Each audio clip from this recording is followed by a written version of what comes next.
Bienvenue lo scène créole, bienvenue dans le magazine ou la santé parce que pena non nier qui plus précieux qui ou la santé. Nous retrouvons aujourd'hui avec le plus grand des plaisirs pour un nouveau magazine que nous pour intéresser nous à une maladie rare et complexe. Mais grand merci, nous avons une bonne nouvelle, c'est qu'il y a un traitement contre sa maladie là. Dans Maurice, il y a plus de 120 patients qui peuvent suivre un traitement pour venir à bout de l'hémophilie. Comme tous les années, le 17 avril, c'est la journée mondiale pour la sensibilisation contre sa maladie-là. Nous invitons aujourd'hui le docteur Puranan Viraragu, qui est spécialiste en médecine interne à l'hôpital Nehru à Rosebel. Le docteur Viraragu qui peut venir répondre à toutes nos bonnes questions. Bonjour docteur. Bonjour Nathalie, bonjour à tous les téléspectateurs et téléspectatrices. C'est un plaisir d'être là. Merci beaucoup docteur. Vous pouvez trouver les temps pour venir répondre à toutes nos bonnes questions. Donc nous nous allons nous pour intéresser nous aujourd'hui à l'hémophilie. Nous pouvons être avec vous qui se ban symptômes, qui se ban facteurs de risque, qui cause l'hémophilie, mais surtout qui traitement qui existait aujourd'hui dans le service de la santé publique, c'est-à-dire dans l'hôpital, dispensaire, dans un centre de santé, médiclinique, etc. Alors, docteur, avant de commencer, c'est quoi l'hémophilie?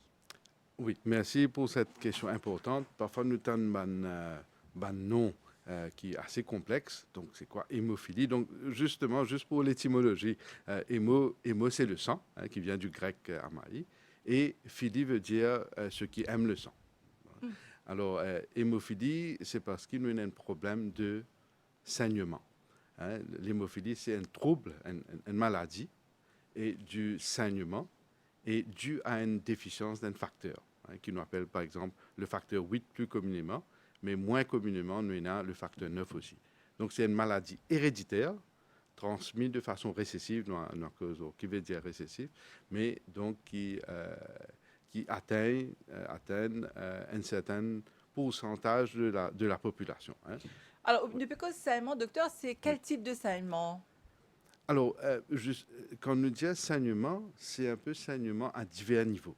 Ça veut dire au Caraguen, par exemple, ce qu'on appelle ban saignement dans la peau. Right? Donc, est-ce que c'est un saignement visible ou bien un saignement intérieur? Voilà, les deux.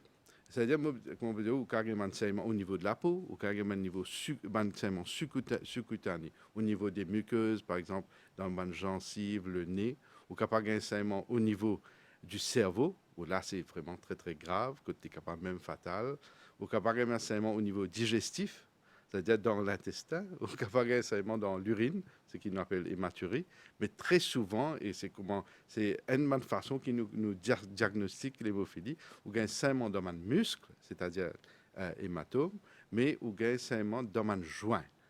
Et ça nous appelle hématurose, ça veut dire qu'on peut gagner du sang, accumulation du sang, dans un joint, une articulation.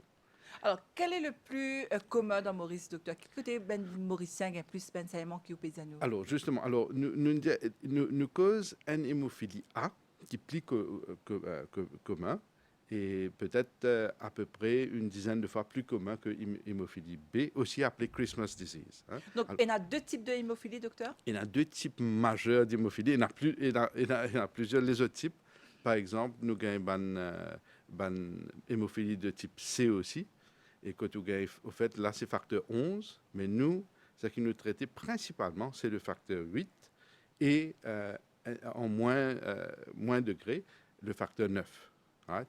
Mais comme on mentionnait auparavant, nous avons à peu près environ 120 patients qui nous traitaient, nous en termes du ministère de la Santé et bien-être, il y a 120 patients, et ces 120 patients-là, c'est bien sûr ceux qui ont été diagnostiqués. C'est pourquoi je dis environ, parce qu'il est encore possible qu'il y ait des gens qui sont hémophiliaques, qui ne le savent pas, qui ne sont pas encore venus vers nous et qui n'ont pas été diagnostiqués. Et ce n'est pas seulement Maurice qui a, allons dire, un retard dans le diagnostic. Il y a plusieurs personnes diagnostiquées à l'âge de 40 ou de 45 ans. Alors que c'est une maladie génétique qui C'est une maladie les enfants génétique. gagnent depuis sa naissance, docteur? Voilà, comment se diagnostiquer, même avant la naissance, in utero. Et bien sûr, à partir de 3 mois, 4 mois, chez par exemple un hémophiliaque sévère, et nous cause un degré d'hémophilie, ben, sévère ou capable de diagnostiquer assez précocement. Dès l'âge de 3 mois, ou faire quelques tests de sang et ou capable de diagnostiquer l'hémophilie assez précocement. Et c'est aussi un message d'espoir, parce que auparavant, alors il y a plusieurs décennies de cela, on n'avait pas les moyens, on ne savait pas comment diagnostiquer l'hémophilie. Donc, nous capable de diagnostiquer l'hémophilie le plus tôt Le possible plus tôt possible. maintenant, Oui, qui n'est pas très évident parce qu'il est là, ça dit là pour expliquer nous, parce que oui. Simone bien comprend, c'est une maladie, comme on dit, spécialisée, rare et complète. Ira. Une maladie qui peine à guérison, docteur? Alors, moi, pour vous dire, nous pas pour dire pénin guérison, parce que la recherche est porteuse de beaucoup d'espoir. Alors, nous commençons à dire que c'est une maladie héréditaire, donc forcément génétique. Alors, comment on nous connaît, il y a beaucoup de génie biologique dans ce domaine-là qui peut faire beaucoup de recherches. Et donc, il y a un traitement qui n'est pas encore commercialisé, pas encore approuvé, mais qui est un traitement génétique, où nous pouvons dire, nous sommes capables de faire le corps remédier à sa manque de facteurs de coagulation, c'est même qui fait ça là. Et donc, si on m'a dit ça traitement-là réussi, donc ce sera une forme de guérison. OK. Vous voyez, ce sera une forme de guérison. C'est-à-dire que depuis que nous commençons cause l'hémophilie chez les humains, et mon cas dit que la connaissance de l'hémophilie, ça ne date pas d'hier. C'est-à-dire, même au temps des Hébraïques, très longtemps dans un livre comme le Talmud, c'est mentionné qu'il y a certaines conditions, bon, bien sûr pas s'appeler hémophilie, mais c'était connu qu'il y aurait des personnes et ce trouble, ça se savait, allait être vu dans quelques familles. C'était connu que c'était héréditaire dans certaines familles et qu'ils auraient des troubles de saignement. Ça se savait. Mais bien sûr, on ne savait pas comment diagnostiquer, comment traiter, etc. Mais juste pour vous dire que la reine Victoria, Oui. la reine Victoria était porteuse d'hémophilie.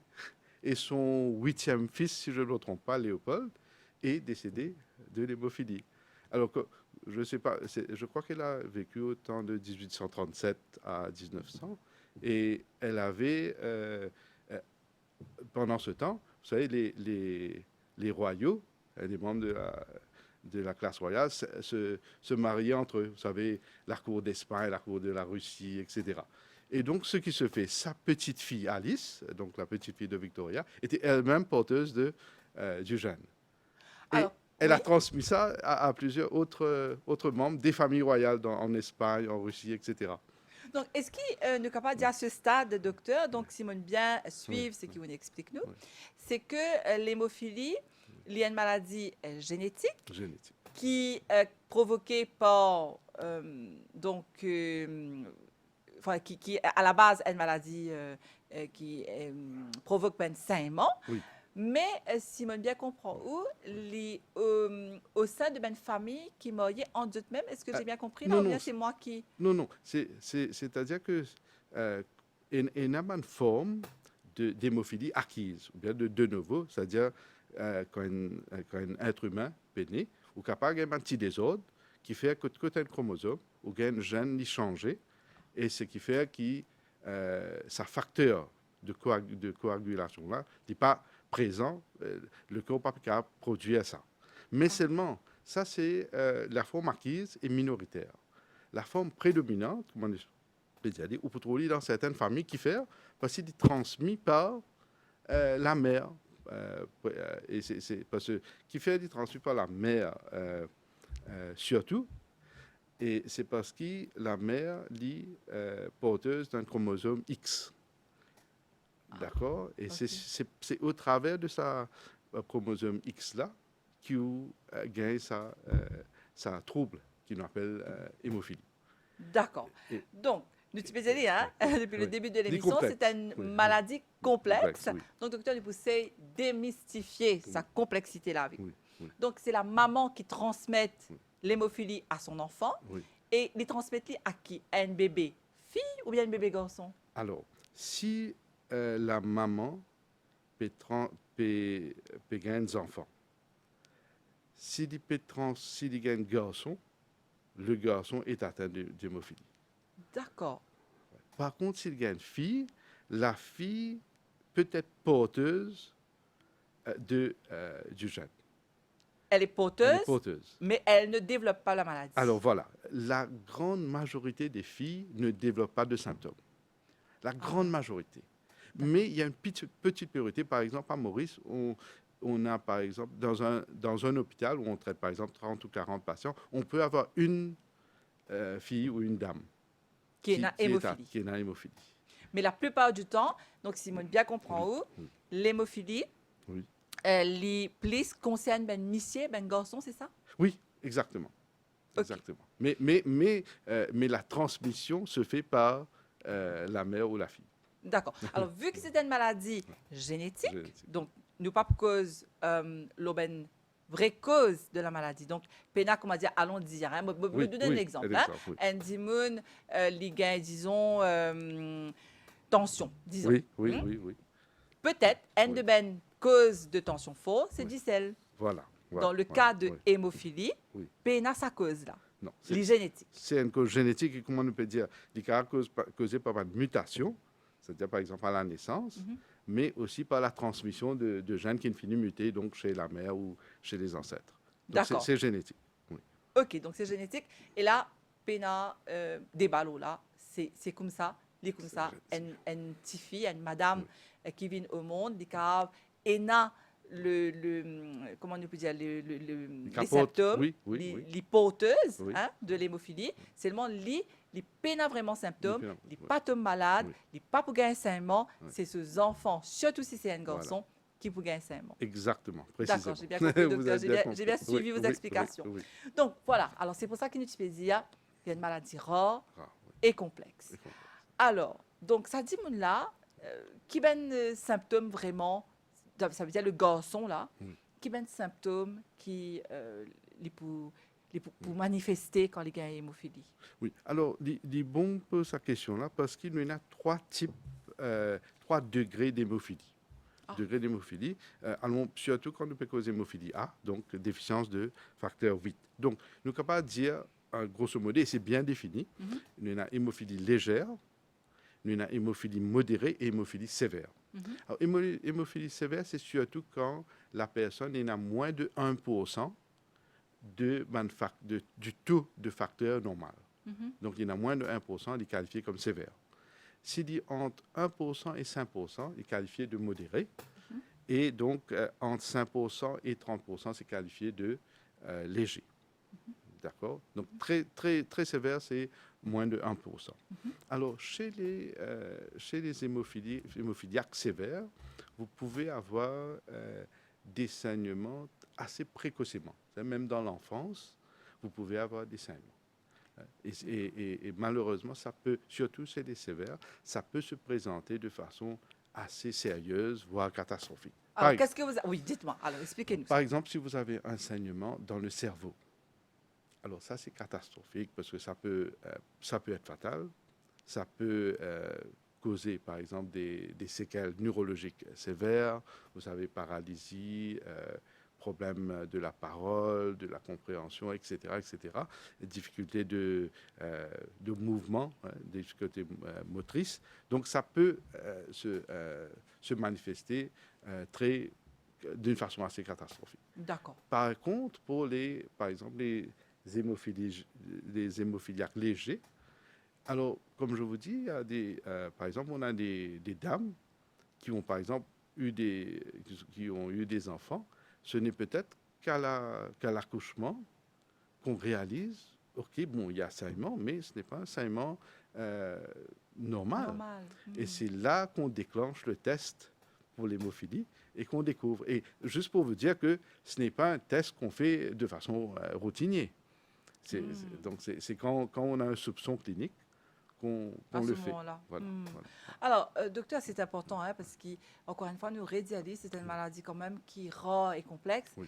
mais qui mérite d'être connue parce Connu. que peut-être le fait qu'il nous pas causé assez, Oui. ou bien il y a un tabou, les Mm. cas restent mal connus. Mal connu. Mais là, aujourd'hui, ce plateau d'émission qui nous peut faire aujourd'hui là, Oui. c'est justement pour faire plus connaissance, Oui, pour c'est poser ça. un maximum de questions, Bien sûr. docteur. Oui. Et quand on dit nous, une madame enceinte, elle est capable de gagner un saignement. Parce qu'il a, Voilà, li pas vraiment normal, qu'il y a une madame qui peut attendre un bébé, il bleed. oui. Hein? Il n'est pas normal. Donc, cette madame-là, s'il peut gagner un saignement, il est besoin à faire un test. Est-ce qu'il gagne un saignement au début de sa grossesse, au milieu de sa grossesse, quand il gagne un saignement qui est au pédiatre nous là? Alors, les bonnes Et questions. d'une façon conséquente aussi? Les bonnes questions importantes et bien soulignées, c'est une maladie complexe. Moi, ça explique-moi qui faire. Et le saignement peut être dû à plusieurs causes. Pas nécessairement qu'il y ait Pas un nécésairement problème hémophilie, justement. Alors, par exemple, juste pour prendre deux exemples, il y a une diminution des plaquettes qui est une composante du sang. Ça peut occasionner un saignement ou une tendance au saignement. D'accord. Ou gagne donc oui, dans les autres raisons qui font au un saignement, Oui. par exemple, il y a une maladie qui, par exemple, assez rare qui s'appelle von Willebrand, qui aussi cause le saignement. Si vous avez un trouble hépatique, que le foie pas réussi faire la synthèse de certains facteurs de coagulation, ça aussi capable à cause de saignement. Donc, quand un individu peut gagner un saignement, ça n'équivaut pas du tout à l'hémophilie, parce que l'hémophilie, elle est beaucoup plus rare que tous les cas de saignement. C'est une petite minorité des cas de saignement. Donc, quand une personne gagne un saignement, nous pouvons bien exclure une grande cause, comme quelques-uns nous l'ont mentionné. Et puis, si nous pouvons trouver, non, nous pas plutôt aucun problème dans les autres paramètres qui nous ont été testés, là, nous avons quand même un soupçon. Est-ce que c'est possible que c'est l'hémophilie? Et donc, ce que je peux dire, par exemple, il est capable de manifester de façon variée, mais parfois, nous ne prenons pas en compte. Est-ce qu'il est sévère? Est-ce qu'il est fréquent? Par exemple, une petite échymose. Oui. Nous ne sommes pas prendre en compte. Une échymose, c'est-à-dire un petit bleu sur la peau. Oui. Right? Et dans certains monde, par exemple, si vous avez un petit saignement dans le nez, on appelle ça épistaxie. Oui. Ou bien si vous avez un petit saignement quand vous brossez les dents, gencives. On appelle ça un saignement muqueux. Oui. Nous ne sommes pas prendre en compte. Mais comment me dire, quand nous commençons à diagnostiquer et soupçonner le cas d'hémophilie, c'est quand nous trouvons une douleur, une enflure dans mon joint, mon articulation.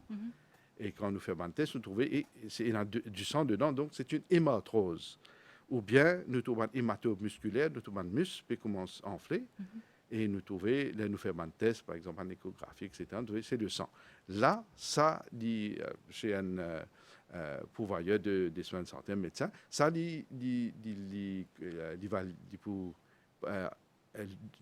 aider, pour dire, OK, peut-être qu'il pense à l'hémophilie. Et là, ça va déclencher une série de tests, surtout sanguins, où nous sommes capables de confirmer un déficit de facteurs, et surtout, comme on disait, facteur 8 ou le facteur 9. Et quand nous parlons de sa sévérité, c'est une très bonne question. Alors, une hémophilie sévère, qui est normalement 40 à 50% de la totalité des hémophiliaques.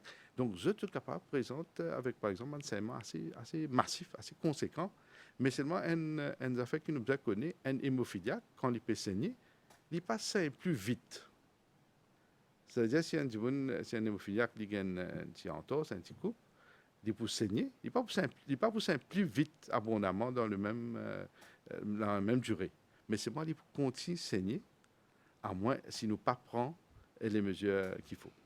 Alors, docteur, encore une fois, hein, nous avons envie ou éclaire-nous là. Nous pas faire Bendimoun Père. Le but de l'émission, c'est pas faire Bendimoun Père, hein, c'est loin de là.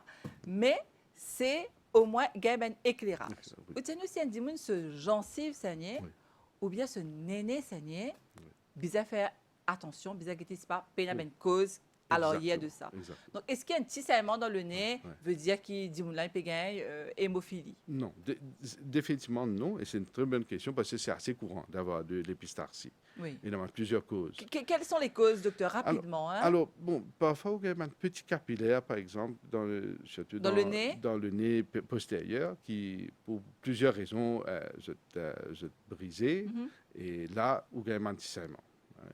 Mais seulement, et dans certains gens qui ont une hypertension assez grave. Mhm. Et ça hypertension générale, là, qui pas à cause Le saignement dans le nez. dans le nez. Mais de façon assez routinière. Mhm.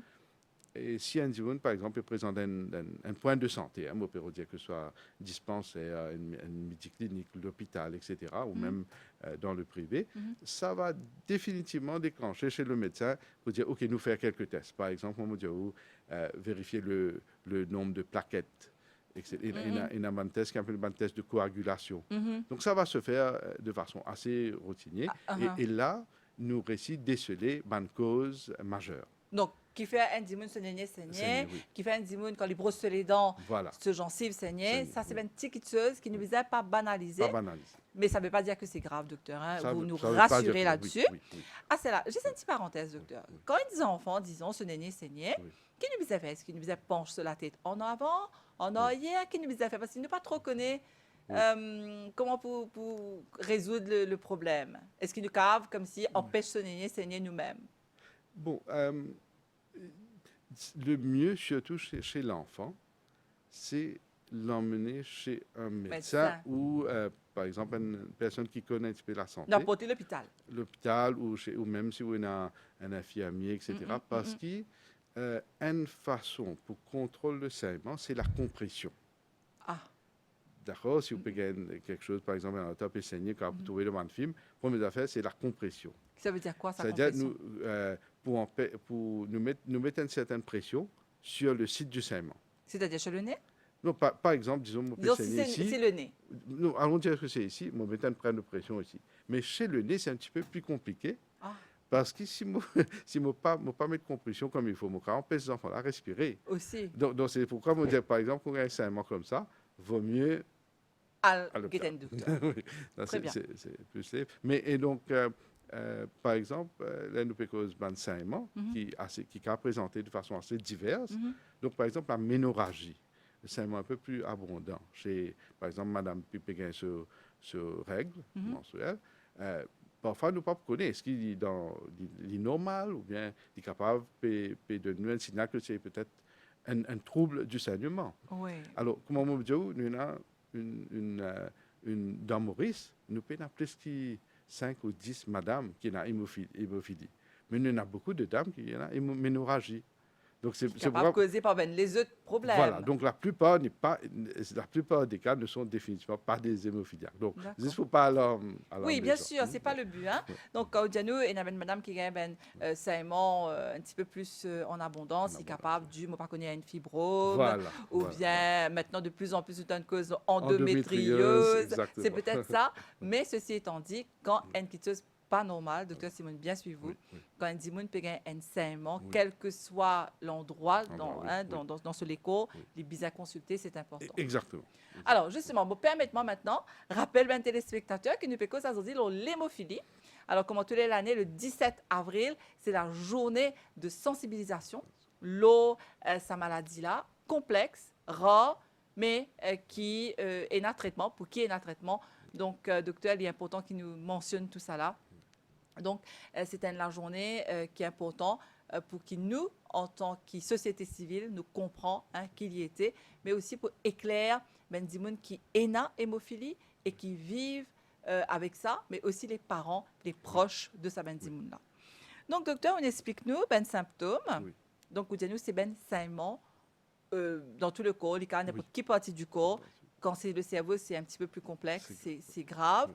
Maintenant, qu'est-ce qui provoque ça saignement-là, docteur? Est-ce qu'il y a un démon qui tape sur les pieds, disons, hein? Me lever là, me tape les pieds avec la table, me les pieds saignent? Qu'est-ce que c'est? Quelle est l'origine même de ça problème de saignement-là? Alors, c'est une bonne question. Et là, nous revenons à nos classifications de l'hémophilie. Alors, par exemple, l'hémophilie qui est sévère, alors une petite entorse, une petite chute, extraction, par exemple, de la dent, et bien sûr, De surcroît, si vous pouvez faire par exemple une chirurgie même qui est invasive, c'est-à-dire vous pouvez faire une coupe, etc. Là, définitivement, vous gagnez le saignement. Ah, Vous OK. trouvez? Par contre, chez l'hémophiliaque qui est léger, qui nous rappelle, il y en a par exemple jusqu'à de 5% à 30% de ce facteur. Il est capable de entorse, il est capable d'une petite échymose ou il est capable d'un hernie aussi. Donc, c'est surtout un hémophiliaque sévère et peut-être dans un deuxième temps, un hémophiliaque modéré, Mhm. qui, comment dire, quand vous trouvez ce péguin de saignement, quand les autres gens qui payent ça, normalement, pas de saignement. Oui.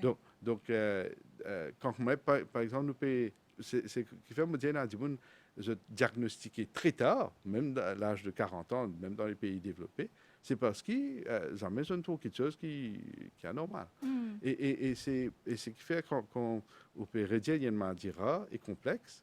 Et c'est une maladie qu'il faut comprendre. Oui. Comment ça se transmet, comment ça se manifeste, comment ça se diagnostique et comment ça se traite. Voilà. Et vous avez besoin de dire qu'à Maurice, quand même, vous pensez nous faire une avancée assez considérable Mhm. dans tout ce qui est accompagnement de l'hémophilie. Vous pouvez expliquer nous ça, docteur, hein, comment la prise en charge est faite, parce que c'est important de comprendre comment est-ce qu'il y a un démon qui vit avec hémophilie, à quoi cela va ressembler, est-ce qu'il est capable de gagner la vie normale. Mais avant de faire une pause musique, docteur, j'ai envie de demander une affaire. Il y a un petit bébé qui apprend à marcher, Oui. et nous connaissons combien un petit bébé est Oui. capable de tomber, relever. Oui, oui. Est-ce qu'ils ces des enfants-là, Oui. un bébé de quoi, on va dire 10 mois, à partir de 10 mois, de commencer les premiers pas, Oui. est-ce qu'ils ces un petit bébé-là, c'est à risque? Si. Et surtout chez un hémophiliaque sévère. Ah. Surtout chez un hémophiliaque sévère, il faut faire attention. Nous sommes capables de revenir là un petit peu après, D'accord. mais dans une famille qui a risque. Par exemple, si nous soupçonnons que la maman est porteuse. Et il y a des gens qui peuvent choisir pour faire un test. Mhm. Un test avec la maman pour que ce degré d'hémophilie, un test avec le papa, un test avec l'enfant, parce qu'ils sont capables de permettre nous agir en amont, prendre une précaution. D'accord. Alors, docteur, une petite question pour expliquer Oui. ça un petit peu plus en détail. Donc, une madame est capable d'avoir hémophilie, mais il n'est pas pour connaître qu'il a Il n'est hémophilie. pas connu. Donc, il n'y a aucun moyen de savoir, docteur? Non, le moyen, c'est le test. diagnostic. Et surtout, il y a différents tests, mais surtout pour établir le bilan des facteurs. Donc, sa Les madame. facteurs 8 et les facteurs 9. Alors, docteur, si on bien comprend où, sa madame qui est porteuse d'hémophilie, L'hémophilie, oui. est-ce que ce parent, Oui. ça veut dire un parent allons dire dans cette génération avant, Oui, oui, oui. bizarre, il n'a pas de symptômes? Exactement, sauf si c'est une hémophilie acquise, mais dans la majorité des cas, oui. Vous êtes au courant. Donc, cette génération avant Oui. connaît qu'il y a hémophilie. Mais- oui. Et il dit à madame là, Oui. tu connais, tu as un Voilà. risque d'hémophilie. Exact. Donc, ça se passe comme ça. Oui, si je te connais. Parce que pas oublier que maintenant, nous n'avons plus de moyens pour faire le diagnostic. Auparavant, ça ne se On savait n'avait pas. pas. Ça ne se savait pas. OK. Alors, docteur, Oui. je me propose une fin de pause musique. Oui. Et nous réunir tout de suite après pour nous continuer l'émission ici sur le plateau avec le docteur Puranan Viraragu, encore une fois, hein, me rappelez-le, qui est le docteur Viraragu et est spécialiste en médecine interne à l'hôpital Nehru à Rosebel. Pause musique. Merci.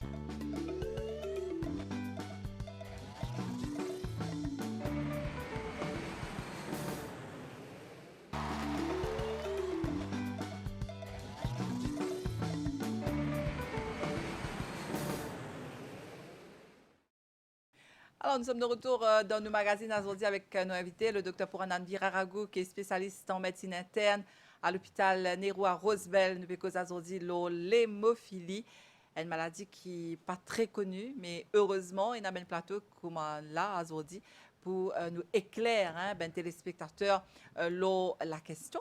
Donc, docteur Kaudianou, hémophilie, c'est saignement. Alors, est-ce qu'il y a comment dire, dessous de la maladie? Quand on dit nous saignement, est-ce qu'il y a des gens qui ont hémophilie là, il y a les autres types de complications? Est-ce qu'il y a anémie, par exemple? Ben, justement, c'est un très bon point. Quand on nous dit saignement, c'est-à-dire perte de nos volumes sanguins dans le corps. Donc, si on a un saignement à répétition, donc la personne va va entrer dans une phase anémique. Mhm. Et donc, si ce n'est pas décelé. Donc, il peut y avoir une tendance au saignement, mais aussi une tendance anémie. Anémique. Oui. Donc, ça, c'est une de mes complications, docteur, qui nous a dit. C'est une de mes complications. Et les autres complications, comment nous le mentionner, c'est l'hématurose, ça veut dire l'accumulation du sang dans les joints. Et maintenant, on peut imaginer, nous, si vous avez un saignement dans un volume fermé, ça va causer un épanchement du pouls grossi, un grossissement, enflure, et ça va causer de la douleur. Ça même, j'allais vous poser cette question-là, et, docteur. et comment vous dire, même maintenant, donc pas seulement Maurice, c'est avec cette douleur, par exemple, dans mon muscle, dans mon hématome musculaire, ou une hématurose, une douleur dans les joints, que le monde présente à l'hôpital, et c'est à partir de là qu'il nous a le diagnostic l'hémophilie. Donc, en plus qu'il est saigné, il est douloureux. Il est très douloureux et il est capable de causer, comment dire ça, quand on a un saignement, par exemple, dans le joint, hématurose, il dégrade le joint, l'articulation. Oh là là. Et vous pouvez dire, des enfants aussi qui ont hémophilie, ce gain de douleur, docteur? Ce gain de douleur. Mais heureusement, et si nous sommes capables de causer là, Oui, bien sûr. c'est maintenant avec l'établissement de déjà 4 centres dans les hôpitaux régionaux qui est dédiés à ban problème hémoglobinopathie, donc pas seulement l'hémophilie, mais il y a aussi thalassémie et drépanocytose, mais ça va un service, c'est un service spécialisé. Ah. Alors, donc, quand un enfant peut diagnostiquer, ou bien un adulte aussi, déjà, je tiens un rendez-vous avec un médecin qui suive ces cas-là. Et donc, il y a un traitement même qui est protocolisé et aussi qui, bien sûr, si vous n'avez pas acheté extrêmement cher, mais par exemple, un remplacement de facteurs. Donc, chez un hémophiliaque sévère, par exemple, nous faisons un traitement, allons dire, prophylactique. Ça veut dire, nous ne pas attendre de saigner pour nous donner ce facteur. Nous finissons établir ce pourcentage. Right? Alors, 2 à 3 fois par semaine, nous finissons de donner un certain nombre de facteurs, justement pour prévenir le saignement. Alors, comment ça se passe, docteur? Là, nous rentrons Dans dans le traitement. Oui. Donc, un dimon qui a hémophilie, est-ce qu'il est vis-à-vis de l'hôpital tout le temps? Comment ça se passe? Est-ce qu'il fait transfusion du sang? Comment ça marche, Voilà. ça? Alors, donc, premièrement, nous arrive de stage qui nous capable de faire une prévention. Donc, on dit de prophylactique. Prophylactique. Et bien sûr, tout cela est accompagné par une éducation. Et c'est extrêmement central. C'est éduquer le patient. Il faut qu'il comprenne c'est quoi l'hémophilie. Parce que parfois, il y a un tabou, il y a un stigmatisme, etc. Donc, on explique. Et aussi, dans souvent des cas, par exemple, on demande des enfants, on éduque la famille. Bien sûr. La famille pour comprendre comment ça se transmet. Est-ce qu'il dit il est capable de vivre une vie normale? Et puisqu'il nous peut causer ça, oui, la personne peut avoir une vie normale, même chez l'hémophiliaque sévère. Parce que maintenant, même s'il y a un facteur dans ce décor, nous sommes capables de remplacer, même si nous pouvons faire régulièrement, nous sommes capables de remplacer un facteur qui est dans ce décor. Alors, là c'est la grande question, est-ce qu'il y a un enfant qui a hémophilie, il est capable à l'école, ou soit il est absenté parce qu'il y a un traitement? À quoi ressemble sa vie, docteur? Un hémophiliaque, même sévère, peut avoir une vie normale dans certaines sphères. Que nous devons faire attention, bien sûr, nous devons faire attention à tout ce qui est chute et aussi un sport intense. Donc, pas de sport pour les enfants qui ont hémophilie? Sport, oui, mais par exemple, nous pouvons favoriser, surtout chez les hémophiliaques sévères, mais plutôt un sport qui peut avoir beaucoup de contact. C'est-à-dire, par exemple, à éviter le foot, le rugby, mais peut-être plus favoriser la natation.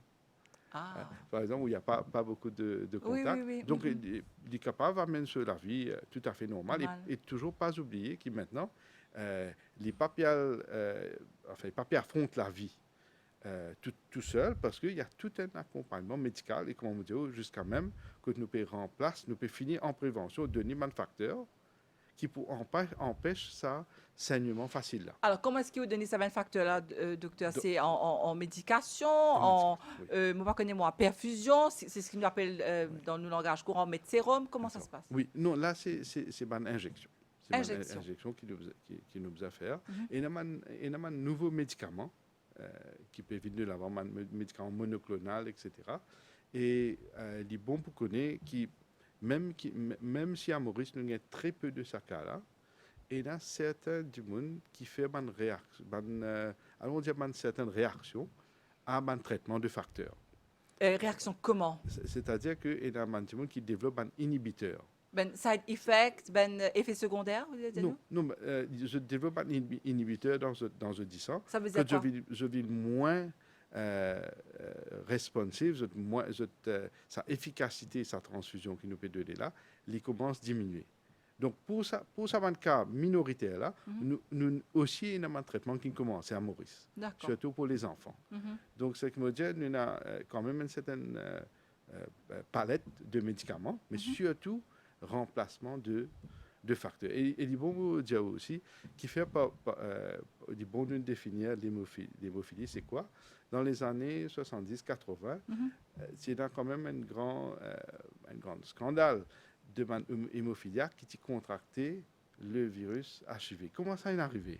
C'est parce que nous avons un remplacement de facteur, mais ce facteur-là, c'est dérivé de sang dont il fait l'objet de donation, de don de sang. Alors, certains de ces donneurs-là, malheureusement, tiennent le sida. Et donc, ça y a transmettre à un hémophiliaque par transfusion. Heureusement, aujourd'hui, avec un protocole, que nous aussi faisons un facteur recombinant. C'est-à-dire qu'il ne peut pas prendre du sang directement avec d'autres personnes. Donc, le risque est pratiquement zéro. Qui est un hémophiliaque, pas transfusion, pour contracter hépatite C ou bien HIV. Donc déjà, nous donne l'autre, si vous voulez, paradigme, que nous peinons ça risque de transmission par un virus. Donc ça s'était passé, comme on dit, dans les années 80 à l'étranger, côté Ténassa. Oui. Mais maintenant, de plus en plus, avec le progrès de la médecine, heureusement, que ce n'est plus le cas. Mais ça dit qui a une hémophilie là, docteur, il y a un dimoun qui peut gagner 5 mois, qui peut perdre 10 sang. Il est important qu'il remplace ce 10 sang. Alors, comment ça se passe? Est-ce qu'il se fait une transfusion? Oui, c'est ça. Nous donnons une transfusion de facteurs. Il est passé, dépendant de la sévérité, il est capable d'aller jusqu'à 2 à 3 fois par semaine. Mais comme on dit, il y a une unité spéciale. Dans l'hôpital. Donc, ça dit, là, les pénats pour dans les autres, comment on dit, ward, l'hôpital, il y a direct dans un ward qui est consacré. Qui est dédié à man hémoglobinopathie. Donc, dans tout l'hôpital de Lille, il y a ça, docteur? Et jusqu'à ce matin, on confirme, nous sommes allés dans 4 hôpitaux régionaux. Et donc, peut-être que l'hôpital de Flac aussi va aussi avoir son unité.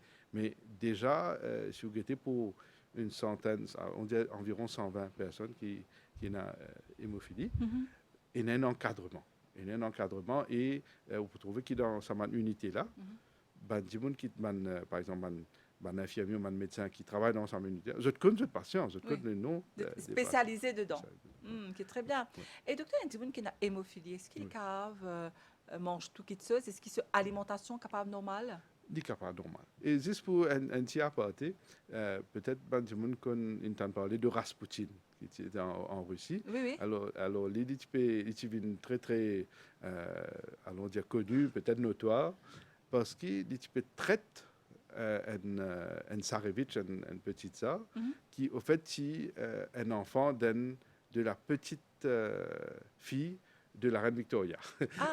Alors, Belli, ces enfants-là, bien sûr, avec le recul, c'est une hémophilie. Assez Rasputin, tu remarqué quand tu peux une douleur à l'époque-là, tu peux donner par exemple une aspirine. Oui. Et il dit non, pas d'une aspirine, parce qu'il fait aspirine, c'est quelque chose qui pas encourage le saignement. Oui, qui provoque en fait. Voilà. Et donc, lui, tu crois qu'il tient le magicien, tu dis non, pas de aspirine. Quand il y a une douleur, il se peut traiter la douleur par l'hypnose. Ah, ok.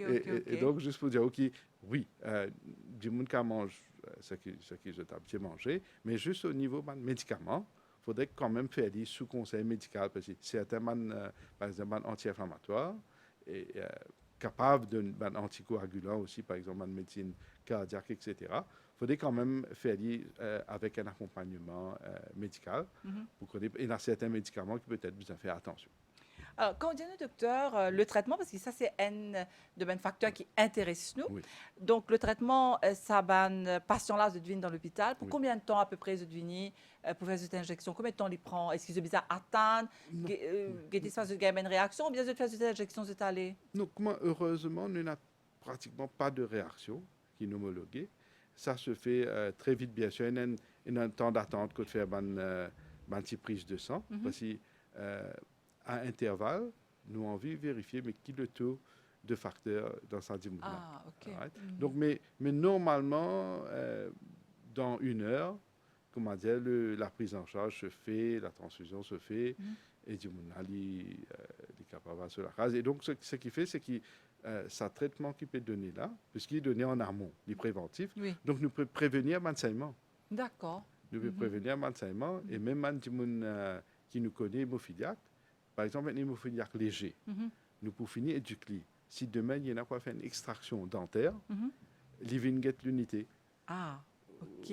Donc, tout ça là, c'est important, docteur, qui ça ben patient-là, je te connais, qui, par exemple, il y a un risque qui se peut gagner, peut-être, nous disons bien, peut-être, une complication, si je t'ai fait une extraction. Si je t'ai tiède tes dents, comme on disait dans le langage courant, il rase les dents. Donc, ça, au fini, explique le patient.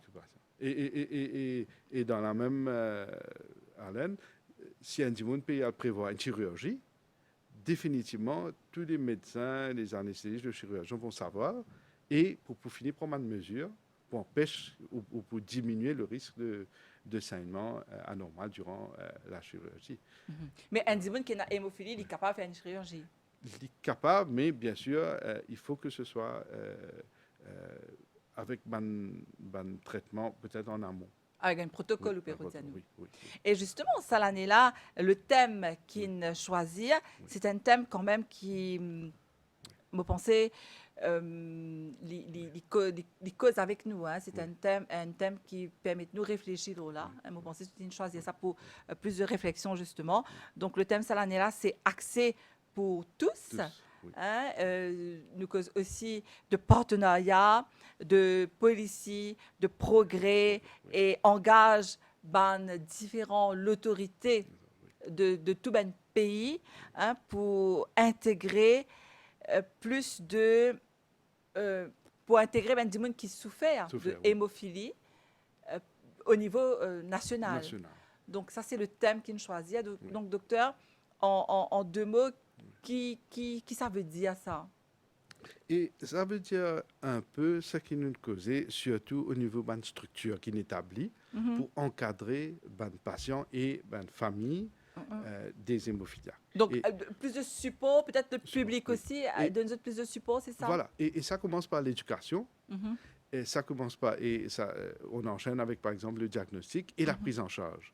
Et le fait qu'il y a une unité spécialisée dans pratiquement chaque hôpital régional, il fait qu'il nous peut rendre dans ce contexte du thème de cette année pour faire que dans les protocoles du ministère de la Santé et du Bien-être national, qui, maintenant, capable de retrouver et se gagne accès relativement facile. Et je suis capable de dire que même quand vous comparez avec tout ce qui se fait sur le plan international, nous avons accès à un médicament qui est efficace et qui est contemporain. Donc, je pense que nous arrivons assez loin dans l'encadrement de l'hémophiliaque à Maurice. Et Nancy fait qui quand même, me pensée assez positif dans tout ça, c'est les réseaux sociaux. Maintenant, nous connaissons les plateformes, les différents types de réseaux sociaux. Et nous avons hashtag, comme on dit, que nous avons guetté à checker. C'est quoi l'hémophilie? Et surtout, peut-être il y a plus de dialogue, plus de discussion entre les gens qui vivent avec l'hémophilie. Je partage cette expérience, docteur? Exactement. Et quand nous arrivons à ça, que nous déstigmatisons, nous détabouisons, nous comprenons la science et comment dire, nous avons beaucoup d'espoir. Et quand nous regardons le progrès que nous faisons les dernières 5 décennies, c'est remarquable parce que comment dire, maintenant, nous sommes capables d'envisager pour un hémophiliaque qui y amène la vie normale, bien sûr, mais sa éducation est extrêmement importante, ce traitement en amont préventif extrêmement important, et aussi tout ce qui est conseil au niveau de comment il peut mettre sur la vie, sport, etc. Alors, docteur, nous arrivons presque à la fin de l'émission. Qui a envie, Dianou, pour terminer là? Et ce qui me fait envie, peut-être faire ressortir, pour l'hémophilie, c'est une maladie rare. Hein. Même à Maurice, comme nous le mentionné, même s'il y a quelques personnes qui ne sont pas diagnostiquées, ne pas penser que nous dépassons les 150 individus à Maurice. Mais comment savoir si on est hémophiliaque ou pas? Bon, c'est surtout quand nous avons certains symptômes dont nous discutons.